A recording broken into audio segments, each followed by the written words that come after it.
هلو هلو. معاكم مريم نبيل. حياتنا عاملة زي البازل، بنحتاج نكملها عشان نشوف الصورة أوضح، وده اللي احنا هنتكلم فيه.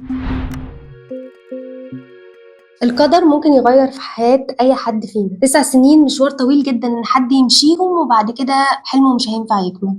7 سنين زمالك وسنتين أهلي وبعد كده الأندية استغنت عن خدماته وقالت له شكرا أنت ما تنفعش تكمل معايا. بس الحقيقة إن هو ما وقفش عند الحلم دوت وعمل حلم جديد. كان ممكن يفشل جدا لو فضل مستمر إن هو عايز الحلم ده وبس. الناس بتجيله من كل البلاد، مشرفنا جدا، عالمي بس مش في الكورة. تامر حسني حلم جديد ونجح فيه أكتر من ما كان يتصور. ده معاه بالغنى والتمثيل والتلحين والتوزيع والإخراج وكلهم نجح فيهم جدا. بكل الأرقام والإحصائيات والحسابات هو ناجح. حلم جديد ونجح فيه. الموضوع ما كانش سهل، فضل يلف على شركات الإنتاج ولا كان معاه فلوس ولا كان معاه حد يساعده. بس الحقيقة إن هو عمل مجهود عشان يوصل لده، وإن هو كان فيه صعوبات كتير قوي واجهته. كلنا ممكن نحلم حلم جديد ونستمر فيه بس بالإرادة.